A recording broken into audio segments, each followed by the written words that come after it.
जब ही भारतीय सिनेमा की शाहकार फिल्मों की बात होती है तो मुगल-ए-आजम का जिक्र न हो ये संभव नहीं। इस लाजवाब फिल्म को जिस निर्देशक ने अपनी कला से गढ़ा था उनका नाम था करीमुद्दीन आसिफ, जिन्हें दुनिया के आसिफ के नाम से जानती है। आइए जानते हैं इस शाहकार फिल्म के निर्देशक की जिंदगी के बारे में कुछ बातें। के आसिफ का जन्म 14 जून 1922 को गुलाम भारत के इटावा शहर में हुआ था। के आसिफ का परिवार काफी गरीब था, तो वह कक्षा 8वीं तक ही पढ़ाई कर पाए। लेकिन फिल्मों का संसार के आसिफ को काफी लुभाया करता था।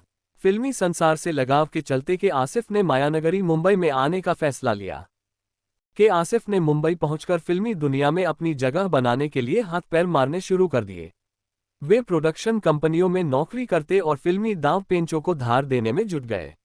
आखिरकार वह दिन आया जिसके लिए के आसिफ बने थे। साल 1945 में आसिफ ने अपने डायरेक्टोरल डेब्यू का फैसला लिया। इसी साल के आसिफ की फिल्म फूल रिलीज हुई। इस फिल्म ने कोई खास कमाल नहीं कर पाया। इस फिल्म से आसिफ को वो मुकाम नहीं मिला जिसकी उम्मीद थी। आसिफ की पहली फिल्म कुछ खास नहीं कर सकी थी, लेकिन दूसरी फिल्म मुगल-ए-आजम ने इतिहास बना दिया। मुगल-ए-आजम को बनाने में 14 साल लगे थे। ये उस दौर की सबसे महंगी फिल्म थी।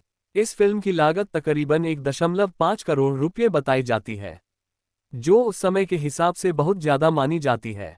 फिल्म के एक गाने प्यार किया तो डरना क्या को फिल्माने में 10 लाख रुपये खर्च किए गए। ये उस दौर की वो रकम थी जिसमें एक पूरी फिल्म बनकर तैयार हो जाती थी। दोस्तों, आप ये जानकर हैरान होंगे कि इस गाने को लता मंगेशकर ने स्टूडियो के बाथरूम में जाकर गाया था, क्योंकि रिकॉर्डिंग स्टूडियो में उन्हें वो धुन या गूंज नहीं मिल पा रही थी जो उन्हें उस गाने के लिए चाहिए थी। दोस्तों, शायद आपको पता नहीं होगा कि मुगल-ए-आजम पर काम 1946 में ही शुरू हो गया था। समय मुंबई के बेहद अमीर व्यक्ति सिराज अली हकीम इस फिल्म के प्रोड्यूसर थे। उसे समय अकबर की भूमिका के लिए अभिनेता चंद्र मोहन और सलीम की भूमिका के लिए अभिनेता सप्राव को चुना गया था। फिल्म की 1/4 शूटिंग हो भी चुकी थी, लेकिन तभी भारत का विभाजन हो गया। फिल्म के प्रोड्यूसर सिराज अली पाकिस्तान चले गए, वहीं अकबर की भूमिका निभा रहे अभिनेता चंद्र मोहन का देहांत हो गया। फिल्म रुक गई। कोई भी प्रोड्यूसर फिल्म में पैसा लगाने को तैयार नहीं हो रहा था। उन्होंने काफी कोशिश की मगर सफलता नहीं मिल पाई। 2 वर्ष बाद उनको बॉम्बे के बड़े बिल्डर पिता पुत्र शोपोरजी पालोनजी मिस्त्री का साथ मिला। अब फिल्म की कास्ट बदल गई थी और फिल्म को नए सिरे से बनाया जाना था। मुगल-ए-आजम के प्रति के आसिफ की दीवानगी ऐसी थी कि एक सीन में सलीम को मोतियों पर चलकर महल में दाखिल होना था। के आसिफ ने इस सीन की शूटिंग के लिए फाइनेंसर से असली मोतियों की मांग कर दी। इस पर बहुत बहस हुई तो उन्होंने शूटिंग रोक दी।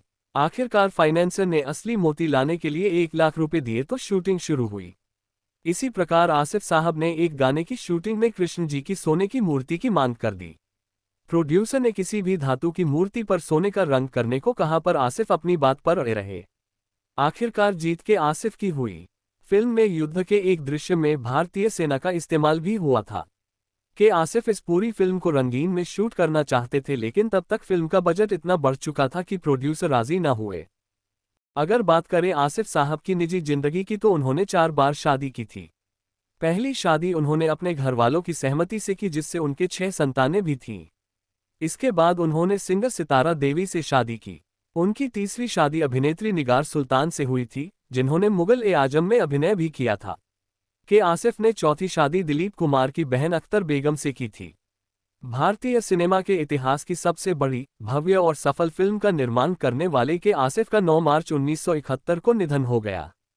चाहे आज आसिफ साहब इस दुनिया में नहीं हैं, पर उनका नाम भारतीय सिनेमा के इतिहास में हमेशा दर्ज रहेगा।